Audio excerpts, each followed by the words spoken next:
trading on commodities, because there's a whole commodities market that, you know, they look at weather and all sorts of things to predict what the price is going to do on the commodity items.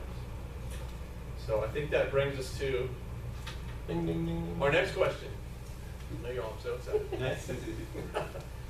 And Chris, I broke the news that I forgot the prizes, so we're going to work on that. I thought you were just going to keep them suspense. So what is the only commodity that futures trading is prohibited by federal law? So think about all those categories: agriculture, livestock, cotton, everything else. There's one commodity that, Monetary? nope, Gold? nope,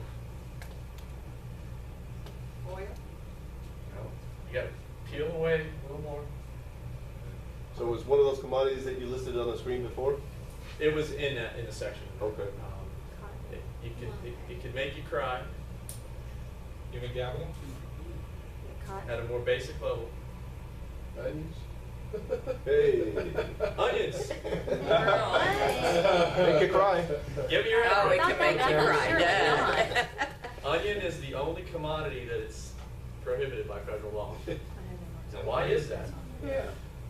Back in 1958, the Chicago Mercantile Exchange was selling futures on the onions so low that the farmers weren't making any money. In fact, the bushel that the onions came in was more expensive than the actual contents of the onions. So an up-and-coming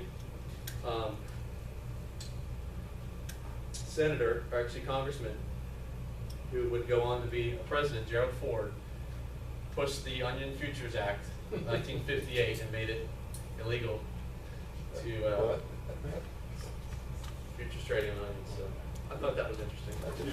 So no future in an onion farm, right? No. So now you'll probably never forget that, or maybe you wish you did. But at least you know. And I need your address. Okay. So there's a lot of things that affect commodities. A few that I put up there. You know, traditional supply and demand, the weather. You know, a lot of that can be tied into the seasons with the vegetables. The financial market. You know, coffee. This is interesting. Coffee futures caused a spike during the recession. You have emerging economies. Improved economies purchase more meats, such as China and India. Government policy. When the government put quotas on ethanol, it caused corn prices to increase. And then energy. You know, energy and oil affects everything, the prices of everything, because of delivery, because of petroleum, and a lot of plastics and different things. So there's a lot of things that the market does that affect the economies, or affect the commodities, that affect the food, that affect your menus. So it's important that you take that in mind when you're planning your menus, looking at the commodity reports.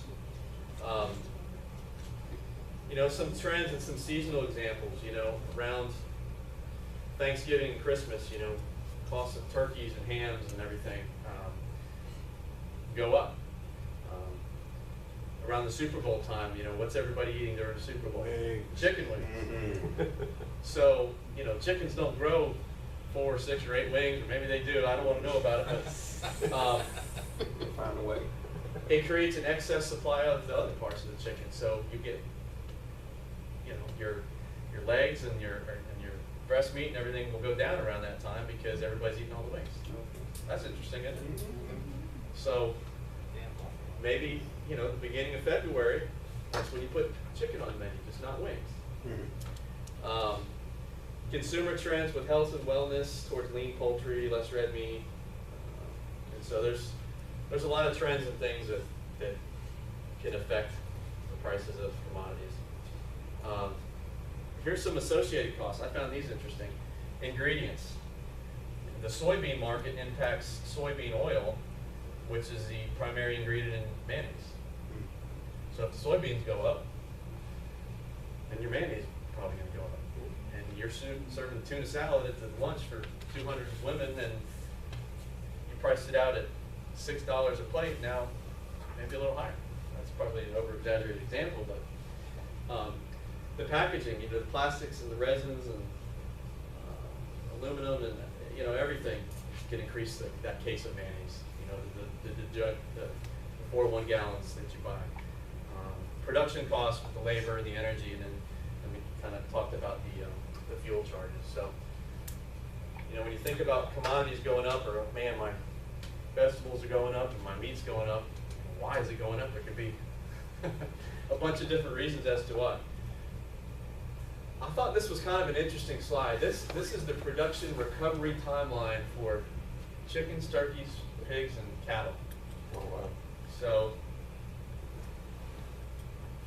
you know, it takes 9 months to get a broiler chicken from the beginning until the time they're ready to go to that.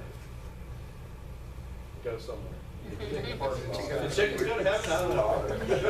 Yeah, that's the holy food, that's the holy food. Chickens go to heaven, right? No. Yeah, all the gospel bird. That's right, the gospel bird. Turkeys 13 months, hogs 19 months, and cattle 39 months. So, you know, looking at this, it almost goes from cheapest to most expensive, doesn't it? When you factor in all the corn and the feed that it takes, you know, you wonder why beef is so expensive. Well, it takes 39 months. And a lot more land. And a lot more land. I threw in a couple just commodity reviews for beef, pork, chicken, and turkey for the second quarter. The second quarter's about over, but this is just kind of a little bit of insight that we provide as a GPO. You can get this from your food distributor, you can get this online, but this is really important when you're planning menus to look at, you know, the 4 main proteins and decide, well, these prices are on the way up, I better cut back and better serve more chicken. So the beef market, tight cattle supplies resulted in steer and heifer slaughter 3.5% lower than last year. The overall beef increase is 10%. That's just in the second quarter, so I think we've all seen, you know, beef on the rise. What else is interesting here? Brisket and ribs will continue to rise through the second quarter, so don't serve any of that. Loins and rounds are declining. And then these two sections are things that we do for our members and kind of say, hey, this is going up, this is what we're going to do, this is the deal we're going to get to help you with this. And so we came up with a cargo beef label mark product in a bulk and a new butterball ground turkey product to replace ground beef. And some people might say, oh gosh, ground turkey, that's pretty slimy and scary, but it's a lot better than it used to be. Is that, would you agree or not agree? I agree. Yeah. I agree. But the problem is I've been doing it so long, I'm used to getting it for $1 a pound. Right, and it's going, And now it's up to $2.50, so I'm not happy with you. Yeah. Because now my secret is getting out, because I used to use the ground turkey all the How much time. has ground beef gone up though? Yeah, substantially, but see, I'm such a, you know, it's just like, it's been the best kept secret, now it's not a secret. Because you were already using ground turkey and ground I was chicken. using it for a long Yeah. time, and Yeah. I would go get a roll for $1, and Yeah. now it's like $2.50, and I'm like, really? But- And I know what you're saying, Yeah. I don't even know what ground beef is, because I don't even use it anymore. I mean, personally. Yep. Yeah. So is the, say for example, is the ribs and the brisket, is that because we're going into barbecue season specifically, or You're is it? slaughtering less. Yeah, they are, but is that also a Could- seasonal impact? Could be, because it's summer, Yeah. everybody's grilling, that could be. It doesn't say that, but that's, Right. you're smarter than I am, I didn't even pick that out, so. Yeah. We get to your address too, I'll send you 2 bucks. You know, pork, that PED virus, have you guys heard about that? It's a diuretic virus. They're having to kill a lot of pigs because they can't figure out how to cure it. It all started from one of the sweet rats. Yeah. Yeah. So that's going to have an impact on pork pricing. You know, because of the PED virus, it's expected to bolster the prices during the summer and affect the supply throughout the summer. So, you know, bacon is one thing I think you've seen the cost of bacon go up. Yep. Yeah. Somebody said huge. Yep. That's the reason why. For our members, we have negotiated a couple different bacons that kind of keep the increase out of it. So, and again, these are reports you can get from your TPO, you can get them from your food service distributor. Ask for these reports because they're very valuable, especially as you're planning events, even a few months out. If you know what the forecast is, it may be able to adjust your price or maybe take an item off the menu. Yep. So would you say, for instance, now that you're the Don, and you're working with all these people who you know collectively are purchasing and you're getting trends, does that kind of help them now to determine the need? Or is that data was there before anyhow? In other words, you have the pork issue. Are they going to import it? Are they looking at other countries to bring it into? In other words, this purchasing through the GOPs, does that give them stronger data? Are Yeah. they sharing better data? Oh, yeah. To be able to meet the demand and make strategic decisions for them to go down the line? Exactly. That's what we do. We have a partner called Food Buy. They're a strategic partner, and they're just a big food GPO conglomerate that does $30 billion globally, and they use all of these forecasts and commodities and try to stay steps ahead of them. So when we come to you as a member, we already have a solution for what you're facing because of this is increasing. Yeah. We're almost close here. I don't want to cut out anybody's break, but here's the chicken and the turkey. Chicken obviously is your always mainly your best bet. It's usually the cheapest. One thing that we've seen is that the cost of fresh chicken has gone up, but frozen is significantly cheaper now. I think I have a slide for that on the next one, but and then the turkey, tighter supplies, expect prices to remain elevated in the second quarter. So like you mentioned on the ground turkey, a little higher. Whole birds and breast meat impacted the most with some relief, thigh meat. And then this kind of talks about what we've done with an item for our members. So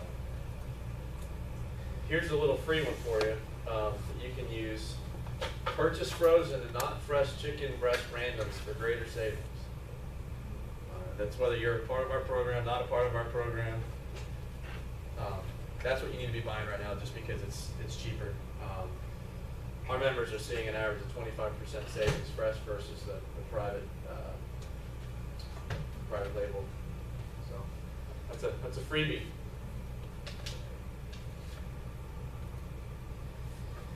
And then this is something that you could probably get from your food service director, definitely, or food service administrator, distributor, or your GPO. These little price watch forecast trends. You know, this one here is showing butter up, cheese up. You know, if you're serving some sort of a salad on the buffet line and you know that the cost of cheese is rising, maybe you change your salad, you don't use that particular cheese. And it's just all this information. I mean, you can probably sort through commodity reports and information for days on end, but if you pick a few good things and tweak and adjust your menus around the commodities and the way things are fluctuating, I think you'll see immediate savings. Would you agree? Yes. Does anybody do a lot of this now?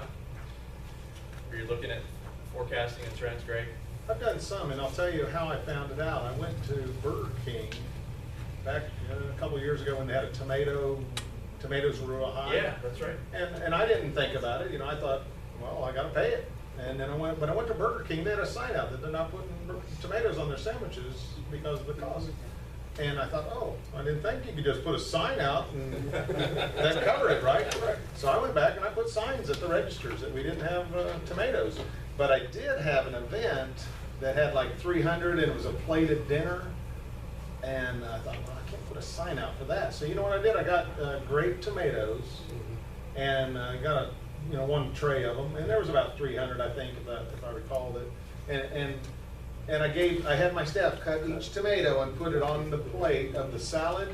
And I'll tell you, it looked beautiful, and nobody said anything, but they did get some red, but it was one little cherry tomato. And but after the price came back down, because everybody quit buying tomatoes, myself and Burger King, I know, that then, you know, the signs come down and you offer tomatoes again, and nobody complained. That was a funny thing. I thought, so I would say, if, you know, I don't know, whatever, something goes high, you can pull it off and put a sign up. If it's a commodity like a tomato, tomato's kind of a standard salad bar item, you know. Yeah, but that's a perfect But- example, and Yeah. why you walked into Burger King. Yeah, by accident I found it. You found out, Yeah. gosh, the tomato, and it wasn't a surprise when you got your truck the next week, or, Correct. and the case of Correct. tomatoes was double or Correct. whatever. So, Correct. just something to think about. I think given our depression or the recession and stuff that we're in, that people would rather see a few more of those things rather than have prices continuously That's go correct. up. That's correct, yeah. Yeah. Yeah, you're right. Instead of paying an extra $1, just leave it off. I know I have a sub sandwich combo for my school lunch, and it's a 6-inch sub and a bag of chips and a soda, and when prices started going up, I thought, oh, you know, because at $4.99, I can't the market will only hold that. Kids won't pay $6 for this combo every day. They might do it on one day, you know, but they're not gonna do it every day. So what I did was I got, instead of the 1.5 ounce chips, I went down to a 1 ounce chip. And yeah, the kids noticed at first, but that was years ago, and now they don't even say anything. But I kept my prices the same. So I rather than raise prices, I lowered the cost of my plate. And I think you probably covered that too, Bruce. Yeah, a little bit. We kind of got into. And that's something over the years, in the past 12 years, I found I've had to do is, you know, lower the cost of the plate, and you have to look at it. And they usually don't complain if you still make it look nice and everything's That's correct. there. That's correct. It's there. Yeah. Well, good deal. I appreciate everyone's attention. I don't think anybody fell asleep, so that was my goal. That was the way. Appreciate it, and I think we got a break until, is it 2:30? Start again? Thanks for coming out. If I could, I missed the bottom one.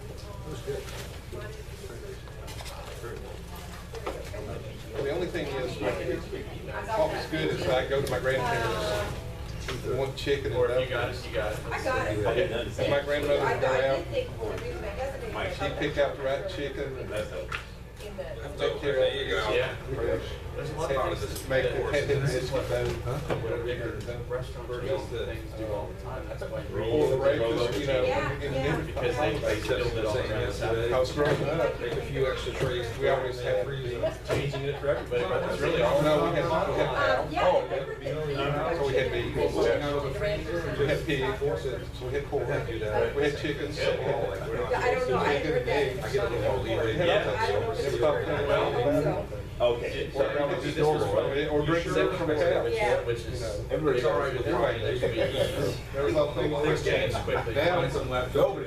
nobody does. Thank you. Great class. Thank you. Oh, Hope you here. enjoyed. I can remember, Huh? Leftovers. I got you. I can remember, I'm old enough. That's right, okay. I already gave that, but My I'll, grandmother. Oh, okay. I will Thanks. not forget you. And turn it into half. No, I'm not gonna do that. That's when you do, I was going at 3. Yeah, I like to get the prizes in the mail. I like Yeah. to get the bill. That's right. He got my name, so he's gonna get my address from. I gotta get the name, you have a card? Oh, yeah. I'd be shocked somebody's donated. I'll get it from, Here, I'll give you a card for him. Write it on the back of that Mail it to card. his address. We can get off the roster, Off the roster. Your name's on the roster. My name's on the roster. We'll get it. Okay. Well, thanks, guys. Yeah, thank you. Gotta get out. And like I told Chris, we'll be, And you don't have. when I get back, we'll be getting things set up. Okay, good. Please. You're supposed to turn that off, or is it just run Bible study. all day? Yeah, probably should. Have a breakout. We do it where they.